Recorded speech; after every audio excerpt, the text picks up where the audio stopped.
En la cena de Navidad, mi hermana levantó su copa y con una sonrisa malvada anunció que el hijo que esperaba era de mi esposo. Toda mi familia esperó a que yo llorara, pero no sabían que yo ya había vaciado nuestras cuentas bancarias. Si aún no estás suscrito al canal, haz clic en el botón de suscripción y activa la campanita para no perderte ninguna de nuestras historias. Tu apoyo significa todo para nosotros. Si esta historia te parece interesante, déjale un like. También me encantaría saber de qué ciudad eres, déjanos el nombre de tu ciudad en los comentarios. Ahora, empecemos con la historia. Soy Adela. Tengo 35 años, una carrera como arquitecta que construí con mis propias manos y un secreto que estaba a punto de detonar en medio de la cena de Nochebuena. Esta es la historia de cómo la familia que intenté salvar se convirtió en el campo de batalla donde luché por mi propia vida. El aire en el comedor de mis padres estaba espeso, cargado con el aroma dulzón del pavo horneado, el pino del árbol de Navidad y una tensión tan palpable que podría haberse cortado con el cuchillo de la cena. Era, supuestamente, una noche de paz y alegría. Las luces del árbol parpadeaban, arrojando destellos intermitentes sobre las caras de mi familia, pero no lograban disipar las sombras que se habían instalado en los rincones de la habitación y en nuestros corazones. Mi madre, Gracia, sonreía, una sonrisa amplia y perfectamente maquillada que no le llegaba a los ojos.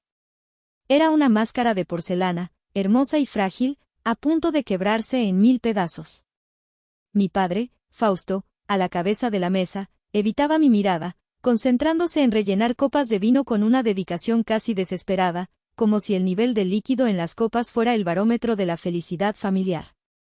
Y luego estaba Damián, mi esposo. O, para ser más precisa, el hombre que todavía ostentaba legalmente ese título. Estaba sentado a mi lado, tan cerca que podía sentir el calor de su cuerpo, pero emocionalmente a 1.000.000 de kilómetros de distancia.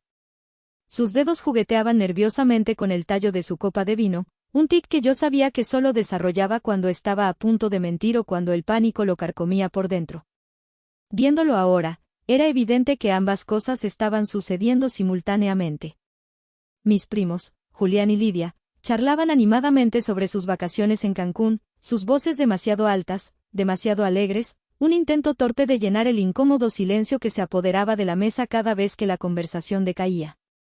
Mi tío Román, el hermano mayor de mi madre y mi único ancla en este mar de hipocresía, permanecía en silencio, observándolo todo con sus ojos agudos de militar retirado.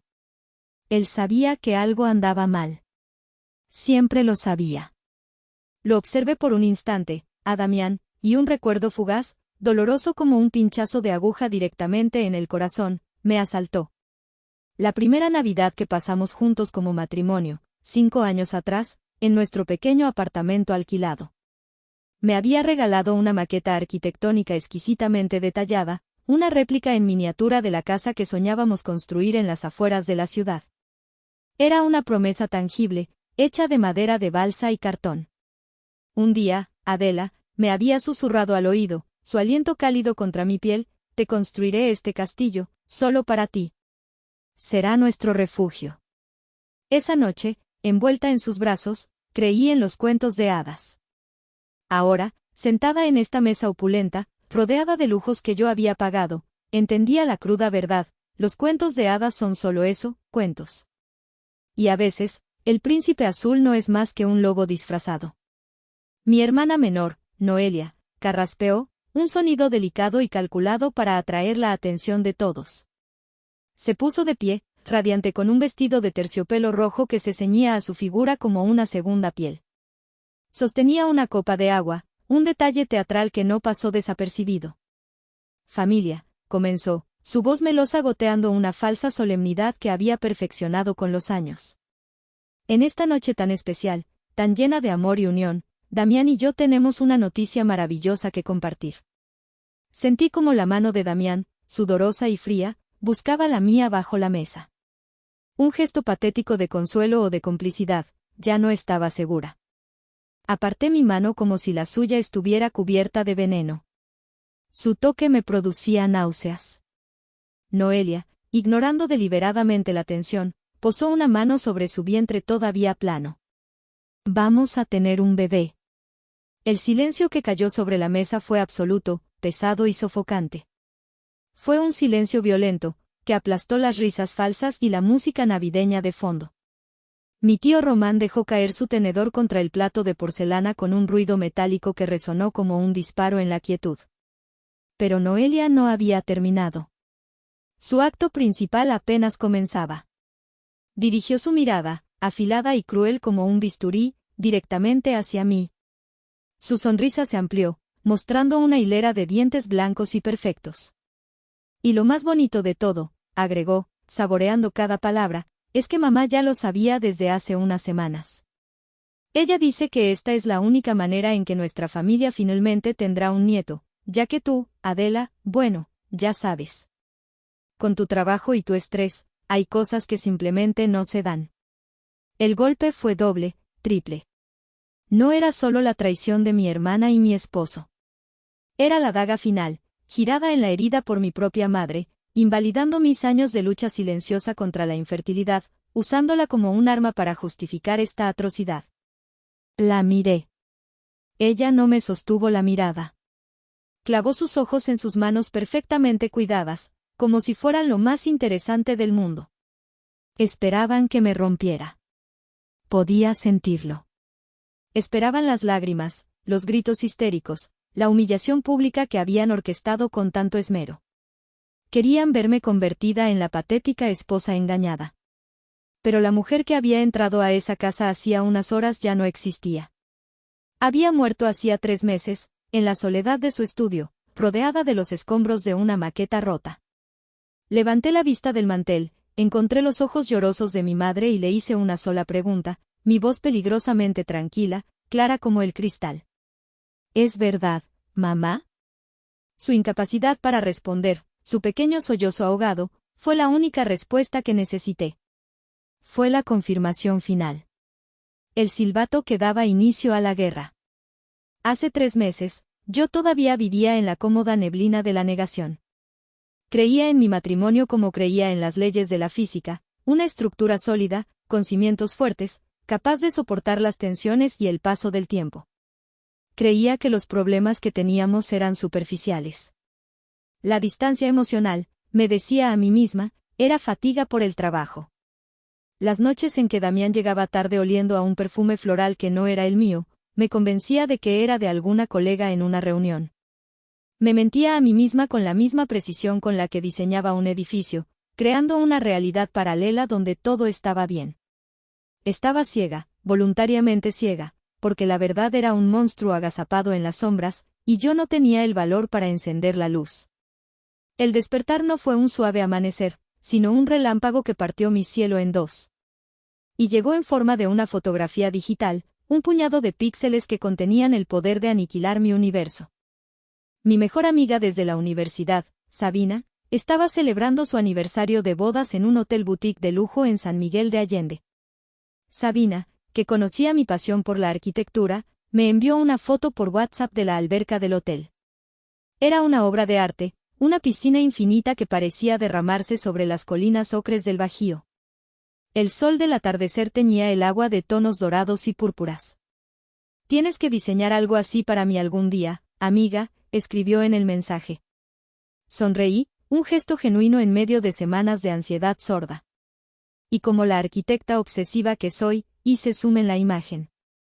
No para ver el agua, sino para estudiar la estructura, las líneas del diseño, la forma en que el arquitecto había integrado el paisaje.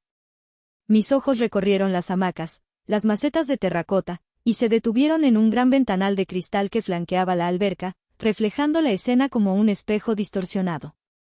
Y entonces, mi mundo se detuvo. Mi corazón dio un vuelco tan violento que sentí un dolor físico en el pecho.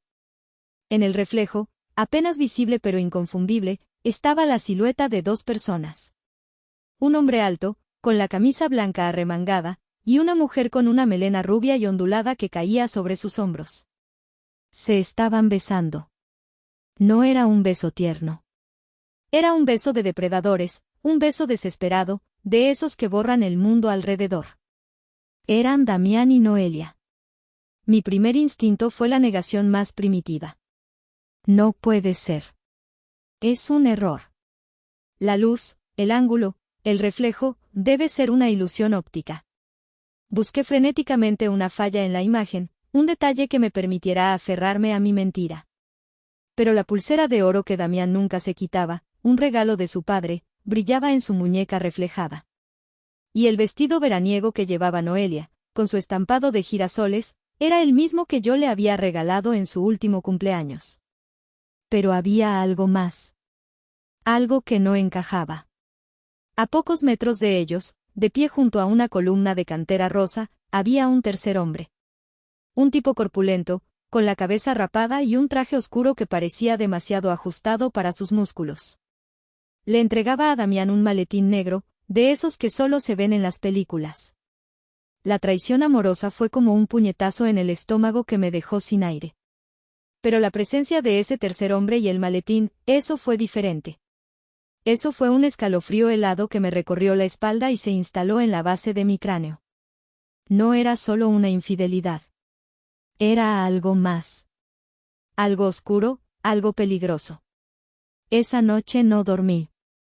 Me quedé sentada en la oscuridad de mi sala, el resplandor de la ciudad entrando por los ventanales del penthouse que yo había diseñado, que yo había pagado con mi trabajo. Cada objeto, cada mueble, cada libro de arte en los estantes, parecía burlarse de mí, un monumento a una vida construida sobre una mentira. Cuando Damián llegó a casa, pasada la medianoche, con la excusa de una cena de negocios, no le dije nada.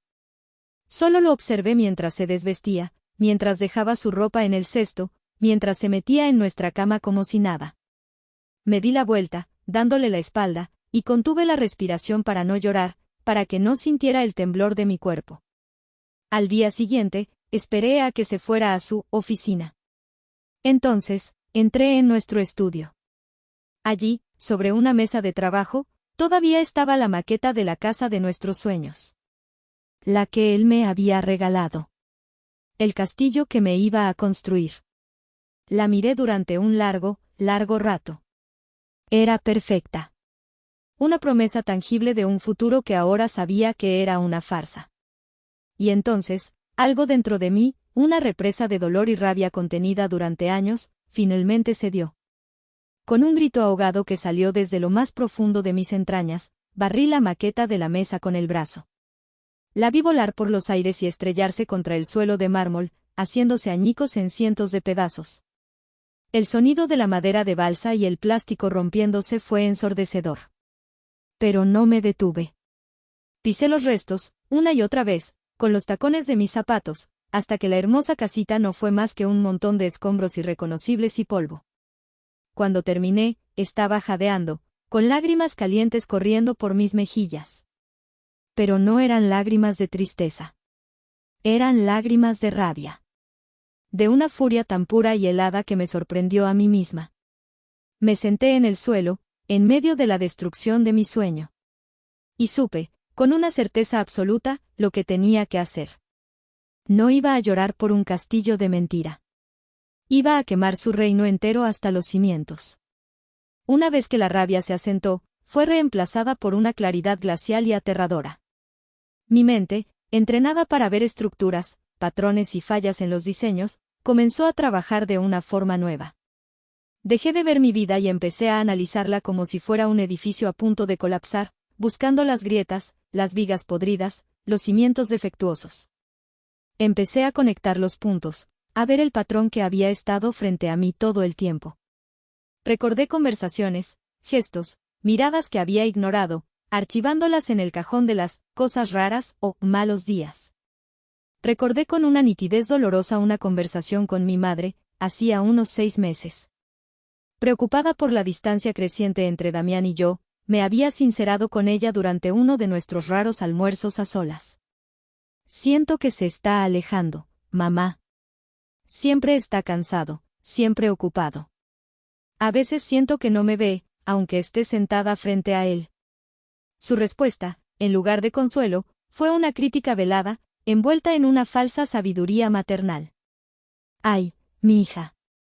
Es que tú eres muy intensa, muy independiente. Un hombre necesita sentirse necesitado.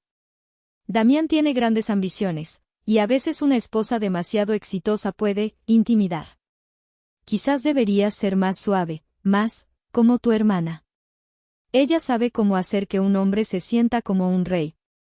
En ese momento, sus palabras me dolieron, las sentí como una traición a mi esencia, un rechazo a la mujer en la que me había convertido.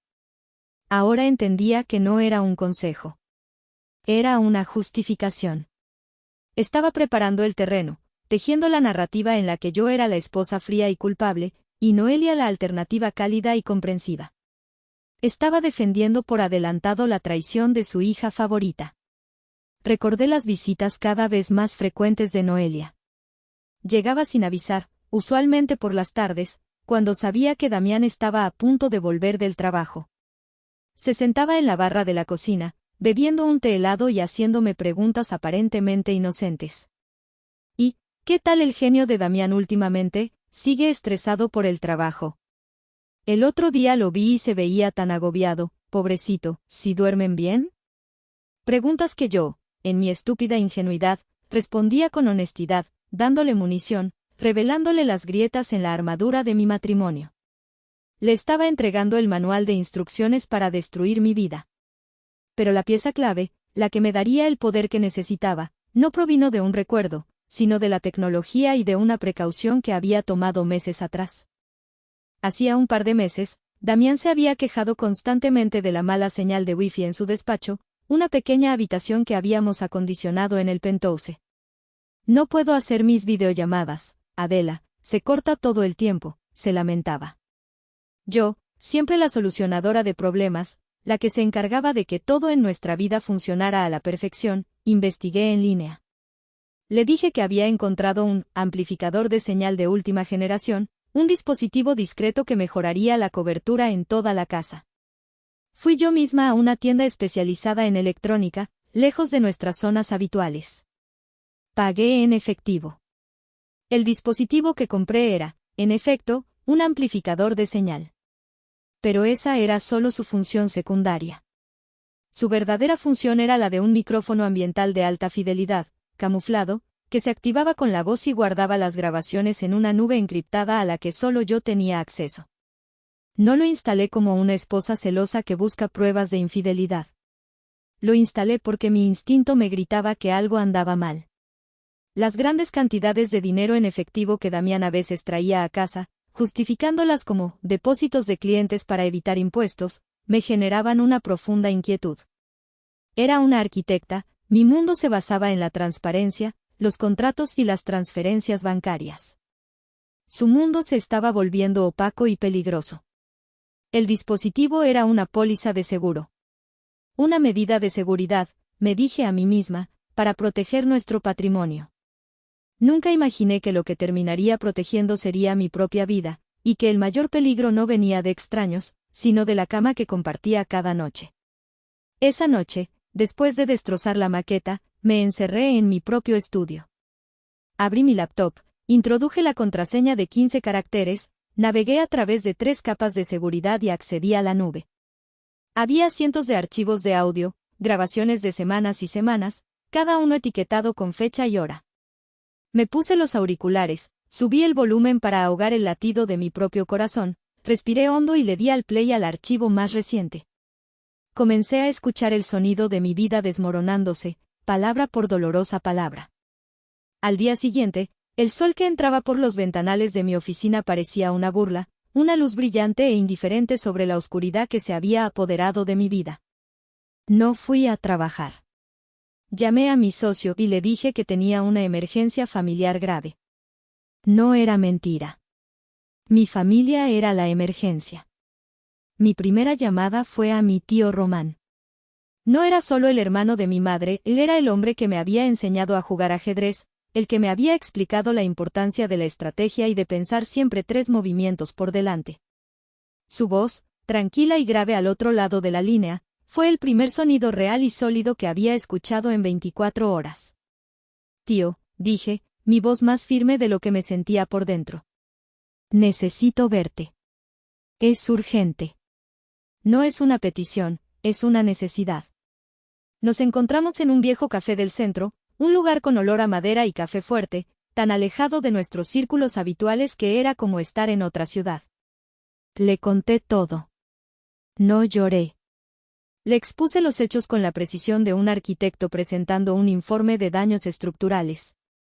Le mostré la foto en mi teléfono, la traición romántica y la siniestra transacción, todo en un mismo cuadro. Le hablé de mis sospechas, del dinero, y finalmente, le confesé la existencia del dispositivo de grabación. Él escuchó en silencio, su rostro impasible como una roca tallada por el tiempo. No me interrumpió ni una sola vez. Cuando terminé, se quedó mirando la taza de café vacía durante un largo minuto. Adela, dijo finalmente, su voz grave y calmada. Esto ya no es un drama familiar. Has tropezado con algo más. Has pateado un nido de alacranes. Ese hombre, ese maletín, huele a problemas serios, de esos que no se resuelven con gritos y lágrimas. Estás librando una guerra en dos frentes. El primero es emocional, contra tu familia. El segundo es práctico y potencialmente peligroso.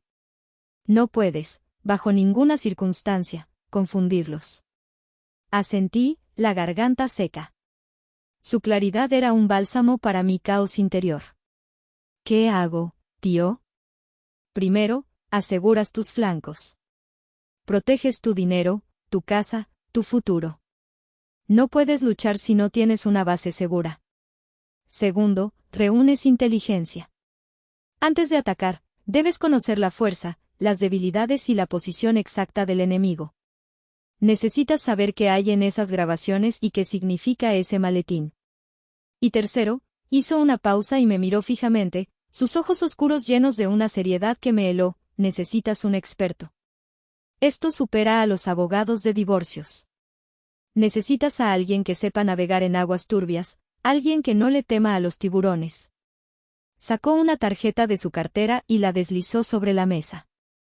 El cartón era grueso, de calidad. Licenciado Mauro Vargas. Abogado financiero. El mejor. Ha sacado a gente de peores líos. Es caro, pero la libertad no tiene precio.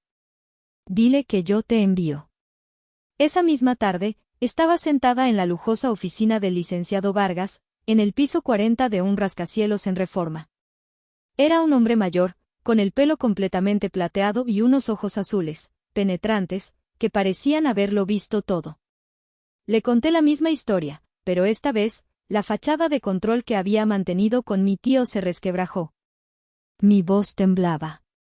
El miedo, un animal frío y viscoso, se enroscaba en mi estómago. No solo estoy enfrentando a mi esposo y a mi hermana, le confesé, las palabras saliendo en un susurro. Tengo miedo. Miedo de verdad. No sé quién es esa gente. No sé de lo que son capaces. Vargas asintió lentamente, sin mostrar sorpresa. Tomó la tarjeta de mi tío y la observó un momento. Román es un buen hombre. Y un excelente juez de carácter. Si él confía en usted, yo también. Se reclinó en su imponente silla de cuero. Señora, su miedo es justificado. Y es su mejor arma en este momento. La mantendrá alerta. Ahora, dígame, ¿qué hay en esas grabaciones? Le confesé que aún no me había atrevido a escucharlas todas. El dolor era demasiado. Entiendo, dijo él, su voz era sorprendentemente amable. Pero a partir de este momento, el dolor es un lujo que no puede permitirse. A partir de ahora, usted no es una esposa traicionada. Usted es una investigadora. Es la cliente principal en un caso de alto riesgo. Vaya a casa, escuche esas cintas. Anote todo, nombres, fechas, cifras, todo. No importa lo doloroso que sea. Necesitamos saber exactamente a qué nos enfrentamos. Salí de su oficina sintiendo un peso enorme sobre mis hombros, pero también, por primera vez, un propósito. Tenía un plan. Tenía aliados. El miedo seguía ahí, un nudo helado en mi estómago, pero ahora estaba envuelto en una capa de determinación. Mi tío tenía razón. Daba miedo, sí. Pero ser valiente no significaba no tener miedo. Significaba actuar a pesar de él. Y yo estaba a punto de actuar. Esa noche, mi casa se convirtió en mi búnker, mi centro de operaciones. Preparé una jarra de café negro tan fuerte que podría haber disuelto el metal. Me senté en mi escritorio, el único espacio en toda la casa que sentía verdaderamente mío. Me puse los auriculares de alta fidelidad para aislarme del mundo y abrí la carpeta de archivos de audio encriptados. Cada clic del mouse se sentía como un paso hacia un abismo del que sabía que no podría regresar. Las primeras grabaciones eran un cóctel mundano y doloroso. Escuché a Damián en llamadas de trabajo, su voz profesional y segura, una máscara que yo conocía bien. Lo escuché hablar con su madre, quejándose de mi dedicación al trabajo, pintándome como una esposa ausente y ambiciosa. Y luego, llegaron las llamadas con Noelia. Eran susurradas, clandestinas, llenas de risitas cómplices y palabras clave. Hablaban de reuniones, en hoteles de Polanco, de viajes de trabajo, de Damián que coincidían misteriosamente con los días de spa de mi hermana. Escuché a mi propia hermana, con una voz que goteaba veneno dulce, describir mi matrimonio con un desdén que me heló la sangre. Está obsesionada con sus edificios, Damián, con sus premios, le decía ella en una grabación. Ni siquiera se da cuenta de que existes. Vive en su propio mundo de planos y concreto. Te mereces a alguien que te adore, que te ponga en un pedestal. Y luego, escuché a mi esposo, la voz del hombre que había prometido amarme y respetarme, reduciéndome a una caricatura cruel para justificar su traición. Es que es tan fría, Noelia. Tan calculadora. A veces siento que estoy casado con una computadora. Me analiza, no me ama. Contigo me siento vivo, me siento como un hombre de verdad. Cada palabra era una puñalada. Apagaban la última brasa de amor, la última pizca de compasión que pudiera quedar en mi corazón. Tuve que hacer una pausa, correr al baño y vomitar. La traición era algo físico, un veneno que mi cuerpo necesitaba expulsar. Pero volví a mi silla. Necesitaba saberlo todo. Entonces, el tono de las grabaciones cambió drásticamente. Empecé a escuchar llamadas con un hombre al que Damián llamaba el Señor.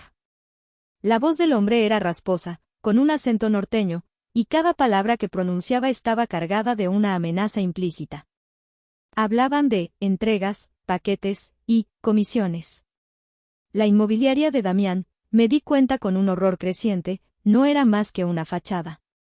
En una grabación, la voz de Damián era un manojo de nervios. Señor, necesito más tiempo. La última inversión no salió como esperábamos. El cliente se echó para atrás. La respuesta del hombre fue brutal, carente de cualquier emoción. El tiempo es dinero, Damián. Y tú nos debes mucho de ambos. Yo no trabajo con gente que me da problemas, trabajo con gente que me da resultados. No me hagas ir a recordárselo a tu adorable esposa arquitecta. Sé dónde vive. Sé dónde trabaja. Sé que le gusta correr por las mañanas en el parque. Consigue mi dinero. Mi sangre se congeló. No solo me había traicionado, y me había usado como garantía. Me había puesto en la línea de fuego sin que yo lo supiera. Nuestra vida, mi seguridad, eran su moneda de cambio. Seguí escuchando, archivo tras archivo, el café haciendo estragos en mi estómago, sintiendo como el dolor se transformaba en una náusea helada. Y entonces, en una grabación de hacía apenas 2 semanas, encontré la que lo cambió todo. La pieza final del rompecabezas, la más monstruosa de todas. Era una conversación entre Damián y Noelia, en el despacho de nuestra casa. La voz de Damián estaba quebrada por el pánico. Noelia, no puedo más, decía, casi sollozando. Me van a matar. Les debo casi 2 millones de pesos. Si no pago para fin de año, estoy muerto. El señor me lo dejó muy claro. La voz de Noelia, en cambio, era tranquilizadora, pero con un matiz de acero que nunca antes le había escuchado. Tranquilo, mi amor. Ya te dije que tengo un plan. Una póliza de seguro infalible. ¿Qué plan? ¿Qué maldito plan, Noelia? No tenemos nada, gritó él. Estoy embarazada, dijo ella con una simpleza aterradora. Hubo una pausa, tan larga que pensé que la grabación se había cortado. Luego, la voz de Damián, llena de una incredulidad que rayaba en la sospecha. ¿Embarazada? ¿Estás segura? Segurísima. Me hice la prueba ayer. Y en cuanto se lo diga a mis papás, se volverán locos de felicidad. Harán lo que sea por su primer nieto. Papá aflojará el dinero, ya verás. Para el futuro del bebé. Pagaremos tu deuda y nos quedará suficiente para empezar de nuevo, lejos de aquí, lejos de ella. Otra pausa, más larga esta vez. Y entonces Damián hizo la pregunta que dinamitó los últimos vestigios de mi realidad. ¿Y, estás segura de que es mío? Porque sé que has estado viendo al otro. Escuché la risa de Noelia, un sonido agudo y sin alegría que me erizó la piel. Ay, mi amor. Eres tan ingenuo a veces. A estas alturas, ¿qué más da de quién es el bebé? Es un bebé. Es un nieto. Lo importante es que nos va a conseguir el dinero que necesitamos. Es nuestro boleto de salida. Me quité los auriculares de golpe. El silencio de la habitación era ensordecedor, pero en mi cabeza resonaba la risa de mi hermana. Me levanté y caminé hacia la ventana, mirando las luces de la Ciudad de México sin verlas. Ya no había dolor. Ya no había rabia. Solo un vacío inmenso y una certeza absoluta. El bebé no era una consecuencia del amor, ni siquiera de la lujuria. Era un arma. Una herramienta de extorsión. Una mentira envuelta en carne. Y Damián no era el autor intelectual de la traición, y era solo otro peón en el juego de mi hermana. Un peón estúpido, desesperado y prescindible. En ese momento, la guerra cambió de nuevo. Ya no se trataba de vengarme de un esposo infiel. Ni siquiera de desmantelar una conspiración criminal. Se trataba de algo mucho más primario. Se trataba de sobrevivir al monstruo que había dormido bajo mi mismo techo toda mi vida. A la mañana siguiente, me reuní de nuevo con el licenciado Vargas. Ya no era la mujer asustada del día anterior. Entré a su oficina con la determinación de un general a punto de lanzar una ofensiva. En lugar de lágrimas, le entregué un disco duro encriptado con los archivos de audio relevantes y una transcripción detallada, con marcas de tiempo y notas al margen, de cada conversación clave. Mis manos no temblaban. Mi voz era firme. Le expliqué el esquema de lavado de dinero, la extorsión, la deuda de 2 millones de pesos y, finalmente, la verdad sobre el embarazo de Noelia. Mientras hablaba, la expresión del abogado pasó de la sorpresa a una sombría admiración profesional. Cuando terminé, se reclinó en su silla y se quedó mirándome en silencio durante un buen rato. Señora, dijo finalmente, eligiendo sus palabras con cuidado. Lo que me ha descrito, su esposo no es solo un adúltero. Es un criminal de bajo nivel en un juego muy peligroso. Y su hermana es una sociópata de manual. Su falta de empatía y su capacidad de manipulación son notables. Lo sé, respondí. Y por eso no podemos actuar precipitadamente. Si se sienten acorralados, son peligrosos. Damián por desesperación y Noelia por pura maldad. Especialmente la gente con la que Damián está metido. No sabemos quiénes son ni de lo que son capaces. Tiene toda la razón, asintió Vargas. Nuestra prioridad número 1 es su seguridad y la protección de su patrimonio. A partir de este momento, cada movimiento debe ser calculado. Silencioso. Letal.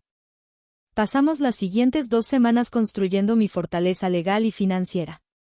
Fue un proceso meticuloso, ejecutado en el más absoluto secreto. Fue como diseñar el edificio más complejo de mi carrera. Mientras yo seguía interpretando el papel de la esposa ocupada e ignorante en casa, soportando la creciente distancia de Damián y las visitas empalagosas de Noelia, por el día me convertía en la comandante en jefe de mi propio ejército. Primero, el patrimonio, nuestra base de operaciones. Vargas confirmó lo que yo ya sabía gracias a la previsión de mi abuela. El Penthouse estaba a mi nombre, protegido dentro de un fideicomiso intocable. La ley estaba de mi lado. Damián solo figuraba como beneficiario en caso de mi fallecimiento. Con una copia de la fotografía de Sabina y una declaración jurada, el licenciado Vargas presentó una moción para anular esa cláusula, citando, conducta perjudicial para los intereses del fideicomiso. Fue aprobado en cuestión de días. La casa estaba asegurada. Luego, el dinero, nuestra munición. Teníamos una cuenta de ahorros conjunta con casi 1 millón de pesos, fruto de años de mi trabajo. Siguiendo las instrucciones de Vargas, abrí una nueva cuenta a mi nombre en un banco diferente. Durante 3 días, realicé una serie de transferencias electrónicas, moviendo el dinero en cantidades que no levantaran sospechas, justificándolas como inversiones para un nuevo proyecto arquitectónico. Dejé exactamente 100 pesos en la cuenta conjunta. Un gesto simbólico. 50 para él, 50 por el daño causado. Finalmente, el enemigo. Vargas contrató a un investigador privado, un ex policía federal con más recursos que el FBI, para que indagara discretamente sobre la supuesta inmobiliaria de Damián y sobre el hombre al que llamaban el Señor. Los resultados confirmaron lo que las grabaciones sugerían: la inmobiliaria era una fachada. Y el Señor era el líder de una violenta red de prestamistas y extorsionadores que operaba en la ciudad. Cada documento que firmaba, cada llamada que hacía, me sentía más fuerte, más en control. Pero por las noches, el peso de lo que estaba haciendo me aplastaba. Iba a entregar al hombre con el que había compartido mi cama a la justicia, y posiblemente a sus enemigos. Iba a exponer a mi propia hermana de la manera más cruel imaginable frente a la gente que se suponía que debía amarla. Una noche, incapaz de dormir, llamé a mi tío Román. «Tío, ¿estoy haciendo lo correcto?», le pregunté, la duda filtrándose en mi voz por primera vez en días. Me estoy convirtiendo en alguien que no reconozco. Alguien fría, calculadora. Adela, respondió con su calma habitual. Cuando un miembro de tu pelotón se convierte en un traidor y pone en riesgo a toda la unidad, no dudas en neutralizarlo. No lo haces por odio. Lo haces por supervivencia. Ellos tomaron sus decisiones. Ahora tú debes tomar las tuyas para protegerte. No te estás volviendo fría. Te estás volviendo fuerte. Hay una gran diferencia. Sus palabras me dieron la fuerza que necesitaba. Él tenía razón. Esto no era una venganza personal. Era una cuestión de supervivencia. Era la neutralización de una amenaza. Una semana antes de Navidad, todo estaba en su lugar. La fortaleza estaba construida. La munición estaba lista. Yo solo tenía que esperar el momento perfecto para lanzar el contraataque. Y sabía, por las sonrisas secretas entre Damián y Noelia y la insistencia de mi madre en que esta Navidad tiene que ser especial, que ellos mismos me lo iban a servir en bandeja de plata. Si llegaste hasta esta parte del video, significa que realmente te interesó la historia. Cuéntame en los comentarios qué opinas, escribe el número 1 para saber que estás aquí o dime desde qué parte de tu país me estás viendo. También puedes dejar cualquier pregunta y la responderé. De vuelta en la mesa de Navidad. El eco del silencio de mi madre todavía flotaba en el aire denso y cargado. Noelia me miraba con una expresión de triunfo mal disimulado, sus ojos brillando con anticipación, esperando mi inevitable colapso. Damián tenía la vista clavada en su plato, un cobarde hasta el final, incapaz de enfrentar las consecuencias de sus actos. El resto de mi familia nos miraba a todos, sus rostros una mezcla de shock, incomodidad y una morbosa curiosidad. Me levanté de mi silla. Mi movimiento fue lento, deliberado, atrayendo todas las miradas. No había prisa en mis gestos. La paciencia, había aprendido, era el arma más subestimada. Caminé hasta mi bolso, que había dejado en un aparador de caoba cerca de la entrada del comedor. La habitación estaba tan silenciosa que el suave sonido de mis tacones sobre el mármol parecía resonar como martillazos. Metí la mano y saqué 3 sobres rojos, gruesos y elegantes. El color de la Navidad. El color de la sangre. El color de la guerra. Regresé a la mesa y, en lugar de sentarme, me quedé de pie a la cabecera, en el lugar que siempre ocupaba mi padre. Fue un acto simbólico, una toma de poder silenciosa. Desde esa posición, los dominaba a todos. Ya que estamos en una noche de noticias y revelaciones, dije, mi voz resonando con una calma que no sentía en el torbellino de mi estómago, creo que es justo que yo también participe. He preparado unos pequeños regalos de Navidad para algunos de los presentes. La confusión se pintó en sus rostros. El guión que habían escrito para esta noche, la tragedia de la pobre Adela, no incluía esta escena. Esta era mi obra. Y yo era la directora, la escritora y la actriz principal. Coloqué el primer sobre rojo frente a mi madre. Su nombre, mamá, estaba escrito en él con mi caligrafía precisa de arquitecta.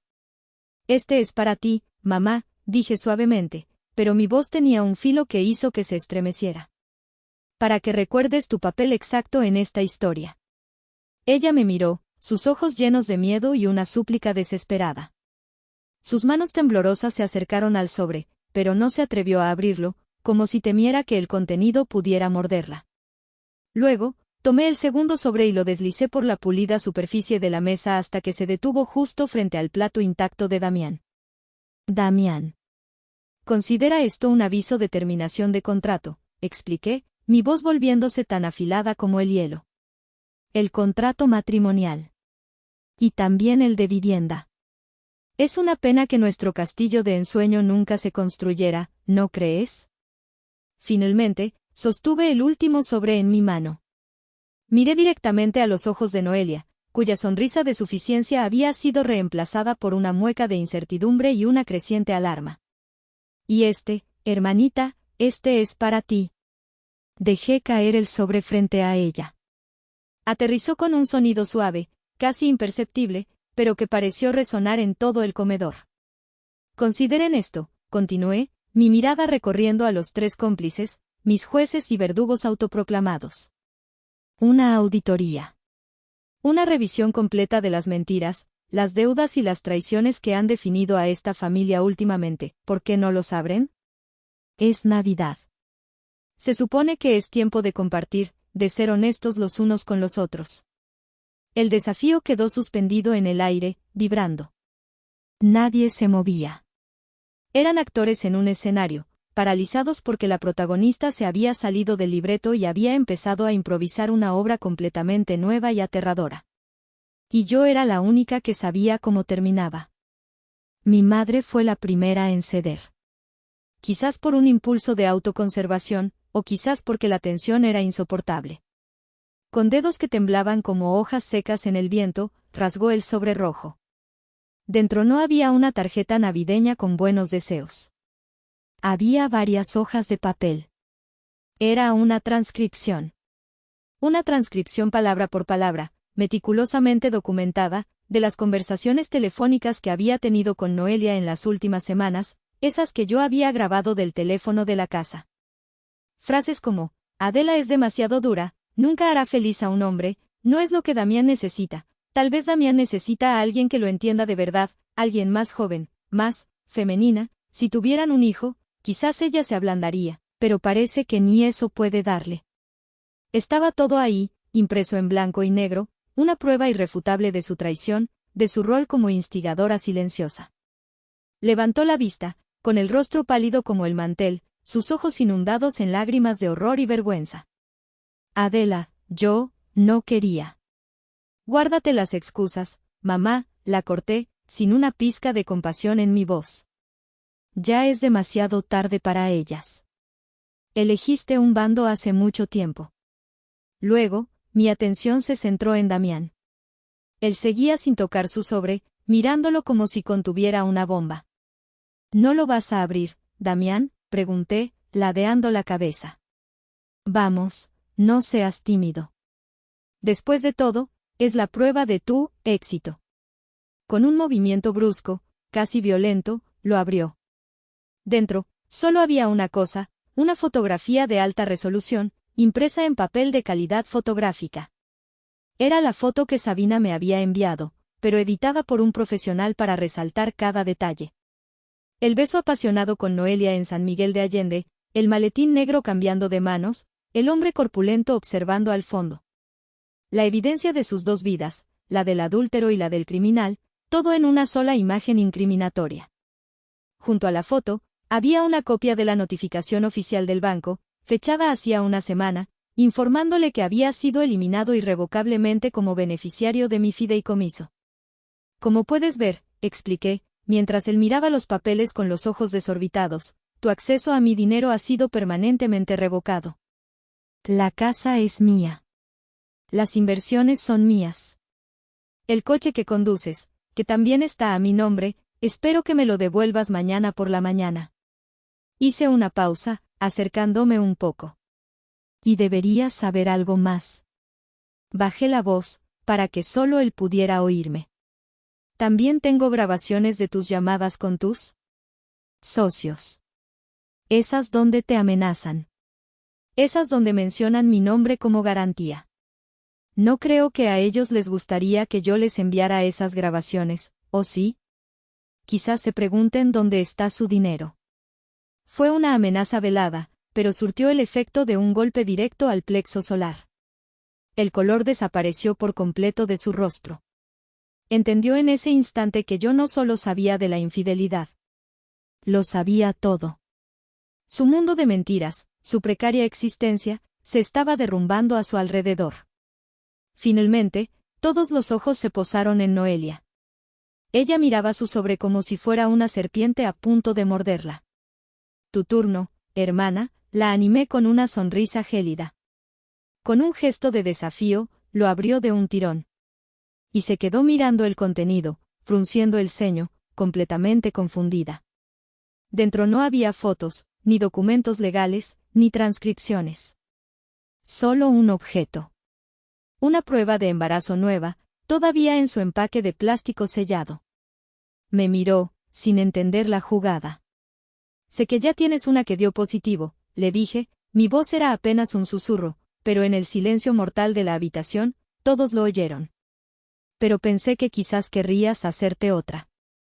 Para confirmar. Porque creo que hay personas en esta mesa que merecen saber la verdad. Hice una pausa dramática, mirando a Damián y luego a mis padres. Todos deberían saber lo que le dijiste a Damián hace 2 semanas, en el despacho de mi casa. Esa frase tan memorable. A estas alturas, ¿qué más da de quién es el bebé? El impacto de mis palabras fue como una onda expansiva que golpeó a todos. Damián se giró para mirar a Noelia, su rostro una máscara de incredulidad, furia y una humillación absoluta. Mi padre, que había permanecido en un silencio pétreo, se puso de pie lentamente, su rostro oscuro como una nube de tormenta. Mi madre sollozó abiertamente, un sonido lastimero y roto. Noelia intentó negarlo, su voz temblando. Mientes, estás loca, te lo estás inventando todo para hacerme daño porque estás celosa. De verdad, respondí con calma. Saqué mi teléfono de mi bolso, pulsé un botón en la pantalla y coloqué el dispositivo sobre la mesa. La voz de mi hermana, clara y nítida, llenó el silencio. Ay, mi amor. Eres tan ingenuo a veces. A estas alturas, ¿qué más da de quién es el bebé? Es un bebé. Es un nieto. Lo importante es que nos va a conseguir el dinero que necesitamos. Es nuestro boleto de salida. La grabación terminó. El juego había terminado. Jaque mate. El sonido de la voz de Noelia, tan llena de un cinismo calculador y frío, fue la chispa que finalmente incendió la pradera seca de emociones contenidas en la habitación. Damián fue el primero en explotar. Se levantó de un salto, la silla de caoba pesada cayendo hacia atrás con un estruendo que hizo que todos se sobresaltaran. Se abalanzó sobre la mesa hacia Noelia, no con la furia de un amante traicionado, sino con el pánico de un animal acorralado que se da cuenta de que ha caído en una trampa mortal. Me usaste, gritó, con el rostro congestionado de rabia y miedo, escupiendo las palabras. Todo era una mentira, me metiste en esto, me dijiste que tenías un plan, que todo saldría bien. Cálmate, Damián, no es lo que parece, puedo explicarlo, chilló Noelia, retrocediendo en su silla, su rostro pálido de terror. La depredadora se había convertido en presa. Pero la atención de la habitación ya no estaba en su patético intercambio. Estaba en mi padre. Mi padre, Fausto, era un hombre tranquilo, de emociones contenidas. En mis 35 años de vida, nunca lo había visto perder el control. Esa noche lo hizo. Se acercó a Damián, lo agarró por el cuello de la camisa con una fuerza que no sabía que poseía y lo arrastró lejos de la mesa, como si fuera un muñeco de trapo. «Fuera de mi casa», dijo mi padre. Su voz era un gruñido bajo y peligroso que nunca antes le había oído. «Ahora mismo». «Señor, por favor, puedo explicarlo, la deuda», balbuceó Damián, el miedo superando a la rabia. «Fuera», rugió mi padre, abriendo la puerta principal y empujándolo hacia la fría noche de diciembre. Vimos a Damián tropezar en el porche antes de desaparecer en la oscuridad. Luego, mi padre cerró la puerta con un portazo que hizo temblar las paredes. Se giró lentamente. Su mirada cayó primero sobre mi madre, que lloraba desconsoladamente, y luego sobre Noelia, que estaba paralizada por el terror. La decepción en su rostro era tan profunda, tan absoluta, que parecía haber envejecido 10 años en 10 segundos. «Y ustedes dos», comenzó, su voz rota pero firme. «Me han avergonzado. Han deshonrado el nombre de esta familia». En medio del caos, yo permanecí de pie, observando la destrucción que había desatado. No sentía triunfo. No sentía alegría. Solo un vacío helado y una extraña sensación de alivio.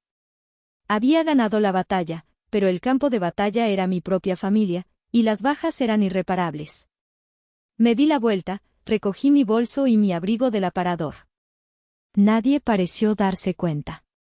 Estaban demasiado absortos en su propio drama, en las ruinas de sus propias mentiras. Mientras caminaba hacia la puerta, escuché a mi padre hablar de nuevo, su voz llena de un dolor infinito, dirigida a mi madre. «Tú lo sabías, Gracia. Lo sabías y no dijiste nada. Dejaste que esto pasara. Bajo mi propio techo». No me quedé a escuchar la respuesta. Abrí la puerta principal y salí al aire frío de la noche. Detrás de mí, dejé los gritos, las acusaciones y los sollozos. Delante de mí, solo había silencio. La partida de ajedrez había terminado. Y yo había derribado a todas las piezas, incluyendo a la reina y al rey. Los días que siguieron a la Nochebuena fueron un borrón de silencio ensordecedor y actividad febril. Apagué mi teléfono personal, creando una burbuja impenetrable para ignorar el aluvión de llamadas y mensajes de números desconocidos y parientes lejanos que, sin duda, querían el chisme de primera mano. Me comuniqué únicamente a través de mi tío Román y el licenciado Vargas, mis dos únicos generales en este nuevo y solitario territorio. La paz, sin embargo, era una ilusión frágil. 2 días después de Navidad, mi asistente me pasó una llamada a la línea directa de mi oficina. Era Damián. Su voz era irreconocible, un susurro ronco y desesperado, despojado de toda la arrogancia que lo había caracterizado. «Adela, por favor», suplicó, sin preámbulos. «Tienes que escucharme. No puedes hacer esto. No puedes entregar esas grabaciones a la policía». «Ya es tarde, Damián», respondí, mi voz era un témpano de hielo. No sentía nada por él, ni odio, ni pena. Solo un profundo y agotador vacío. «No, no lo es, no entiendes, esa gente no juega», su voz se quebró en un sollozo de pánico. «Si voy a la cárcel, si hablo, me matarán. Y si no me matan a mí, te encontrarán a ti, ¿entiendes? Creen que tú estás metida en esto conmigo. Creen que tienes su dinero, que todo fue un plan tuyo para quedártelo». Hizo una pausa, y luego su voz se cargó de una amenaza patética, la última carta de un jugador arruinado. «Si yo me hundo, te juro por mi vida que te arrastraré conmigo». Colgué el teléfono, mi mano temblaba incontrolablemente. La amenaza, aunque provenía de un hombre quebrado y desesperado, me recordó la peligrosa realidad de la situación. No solo había expuesto a un adúltero, había abierto la puerta de una jaula llena de lobos hambrientos. Esa noche no pude dormir. Di vueltas en la cama, la enorme cama vacía que de repente se sentía como un desierto helado. Me quedé despierta, pensando en sus palabras. ¿Valía la pena? ¿Valía la pena arriesgar mi seguridad, mi vida, por llevar a Damián ante la justicia? Podía simplemente dejarlo ir. Ya lo había destruido financieramente, lo había humillado públicamente. Podía tomar mi dinero, mi casa, y desaparecer, empezar una nueva vida en otro país, bajo otro nombre. La idea era tentadora. Una salida fácil. Un escape. A la mañana siguiente, me reuní con mi tío Román en nuestro café de siempre. Las ojeras bajo mis ojos debían ser terribles, porque lo primero que hizo fue pedir un café doble para mí. Le conté sobre la llamada de Damián, sobre la amenaza, sobre mi duda. Él me escuchó, como siempre, en silencio, asintiendo de vez en cuando. Luego dijo: hay dos caminos, Adela. Siempre hay dos caminos.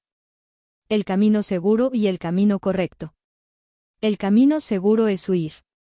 Dejar que los monstruos se peleen entre ellos en la oscuridad. Probablemente estarías a salvo. Pero vivirías el resto de tu vida mirando por encima del hombro. Sabiendo que dejaste un trabajo sin terminar, que la injusticia quedó impune. ¿Y el camino correcto?, pregunté en un susurro. El camino correcto es encender la luz, respondió, su mirada era intensa. Es arrastrar la podredumbre a la superficie, sin importar lo feo que sea. Es confiar en que la ley y el orden, por imperfectos que sean, son más fuertes que los matones en las sombras. Es un camino más peligroso, sí.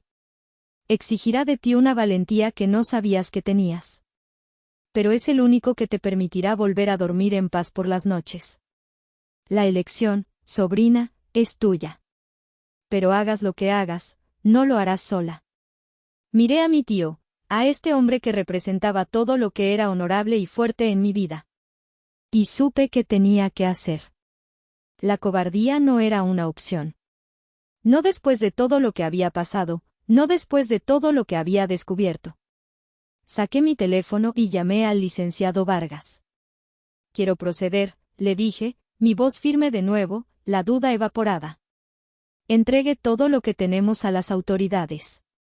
Las grabaciones, la investigación de la inmobiliaria, los nombres, todo. Y solicite protección para mí. Vamos a encender la luz. Fue la decisión más difícil y aterradora de mi vida. Pero mientras colgaba el teléfono, sentí que un peso invisible se levantaba de mis hombros. Había elegido el camino correcto. Y estaba lista para enfrentar lo que viniera. La maquinaria de la justicia, una vez puesta en marcha con las pruebas contundentes que proporcionamos, se movió con una lentitud exasperante pero con una fuerza imparable. La fiscalía, al escuchar las grabaciones y ver los informes del investigador, se dio cuenta de que no se trataba de un simple caso de fraude, sino de una red de crimen organizado. Damián fue arrestado una semana después del Año Nuevo. No hubo un operativo dramático como en las películas. Lo detuvieron discretamente al salir de un motel barato en las afueras de la ciudad, donde se estaba escondiendo. Su foto en los periódicos al día siguiente lo mostraba demacrado, con la mirada perdida, una sombra del hombre elegante y seguro de sí mismo que había sido. Los meses siguientes fueron un desfile de procedimientos legales, declaraciones y audiencias. Damián, enfrentado a cargos de lavado de dinero, fraude y asociación delictuosa, intentó de todo. Intentó negociar un acuerdo culpándome a mí, alegando que yo era el cerebro de la operación. Intentó culpar a sus socios. Pero las grabaciones eran irrefutables. Era su voz, su pánico, sus mentiras. Fue sentenciado a 12 años en una prisión federal. La luz que encendimos había resultado ser un reflector implacable. Noelia desapareció del mapa. Me enteré por mi tío que, tras ser echada de casa por mi padre esa misma noche de Navidad, había tenido a su bebé, un niño sano. Una prueba de ADN, exigida por los padres del otro hombre al que Damián había mencionado, confirmó que él era el padre biológico. Sin dinero, sin el apoyo de nuestra familia y con la reputación hecha trizas, se mudó a otra ciudad, a un pequeño pueblo en el norte, para empezar de cero. Una tarea casi imposible para alguien que nunca había trabajado un día en su vida y cuya única habilidad era la manipulación. La familia, tal como la conocía, dejó de existir. El divorcio de mis padres fue rápido y amargo. Mi padre no podía perdonar la complicidad de mi madre, su traición silenciosa. Ella se fue a vivir a un pequeño apartamento, Una sombra de la mujer vibrante y social que había sido, consumida por la culpa, la soledad y la vergüenza. La casa de mi infancia, el escenario de tantas navidades falsamente felices, fue puesta en venta. El letrero de "Se vende" en el jardín fue como una lápida sobre la tumba de mis recuerdos. Yo me convertí en el centro de un escándalo silencioso en nuestro círculo social. Algunos parientes me llamaban la viuda negra, a mis espaldas, la mujer fría que había mandado a su esposo a la cárcel y destruido a su propia familia. Otros, los pocos que conocían la verdad gracias a mi tío Román, me veían con una mezcla de respeto y miedo. Me había convertido en una paria, pero una paria libre. El precio de mi libertad había sido terriblemente alto. Había perdido un esposo, una hermana, una madre y el concepto mismo de hogar que había anhelado toda mi vida. Pero en el proceso, en medio de las cenizas y los escombros, me había encontrado a mí misma. La Adela que complacía, que buscaba aprobación, que aguantaba en silencio, había muerto. Y la mujer que había renacido de sus cenizas era alguien que, por fin, empezaba a gustarme. Ha pasado un año. Estoy de pie en el balcón de mi nuevo apartamento en la colonia Roma. Es más pequeño que el penthouse, menos ostentoso, pero cada rincón está imbuido de una sensación de paz que el lujo nunca pudo darme. Las paredes están llenas de mis propios bocetos, de arte que me inspira, de fotos de mis viajes. Es un espacio que habla de mí, no de una vida compartida que resultó ser una farsa. Abajo, las luces de la ciudad parpadean, ajenas a las batallas libradas y a las vidas cambiadas. Mi empresa de arquitectura está prosperando más que nunca. La crisis me obligó a enfocarme, a ser más audaz en mis diseños, a tomar riesgos que antes no me atrevía a tomar por miedo a opacar a Damián. Resulta que, sin el peso de su mediocridad anclándome, yo podía volar. Mi padre y mi tío Román son mis visitantes más frecuentes. Nuestras cenas son tranquilas, a veces silenciosas, pero llenas de un entendimiento profundo que nunca antes habíamos compartido. Estamos reconstruyendo, pieza por pieza, sobre un terreno limpio y honesto, algo parecido a una familia. Mi padre, liberado de la presión de mantener una fachada, parece más joven, más ligero. A veces hablamos de mi madre, que vive su propia penitencia en soledad, pero nunca de Noelia. Su nombre es un fantasma que ya no tiene cabida en nuestras vidas. Hoy, en el correo, llegó una carta con el sello de la prisión. Era de Damián. La abrí sin emoción, con la misma distancia con la que revisaría los planos de un edificio demolido. No era una disculpa. Eran páginas y páginas de un resentimiento rancio, culpándome por haber arruinado su vida, por no haber sido la esposa sumisa y comprensiva que él creía merecer. Leí las primeras líneas y me detuve. No necesitaba leer más. Caminé hacia la destructora de papel que tengo en mi oficina y metí la carta en la ranura. El zumbido de la máquina, triturando sus palabras de odio hasta convertirlas en confeti inofensivo, fue el sonido más satisfactorio que había escuchado en mucho tiempo. Una vez pensé que la victoria, que la justicia, tendría un sabor dulce, como el champán. Pero no es así. Tiene el sabor de la nada. Del silencio después de la tormenta. Es un espacio vacío, limpio y despejado, listo para ser llenado con algo nuevo, algo real. Tuve que destruir mi mundo para poder construir uno nuevo sobre sus cenizas. Mucha gente, incluso hoy, dice que fui demasiado lejos, que fui cruel y despiadada. Pero a veces, la única forma de curar una herida infectada es cortar la carne muerta, por doloroso que sea. A veces, para salvar tu propia vida, no puedes ser amable. La pregunta que me hago cada noche, mientras miro las luces de esta ciudad que ahora se siente como mi verdadera casa, no es si hice lo correcto. Sé que lo hice. La pregunta es otra. ¿La bondad es siempre la respuesta adecuada? ¿O hay momentos en que la justicia exige que nos convirtamos en algo más duro, algo más afilado, para poder sobrevivir? No tengo la respuesta. Solo sé que estoy en paz. Y por primera vez en mi vida, esa paz es real.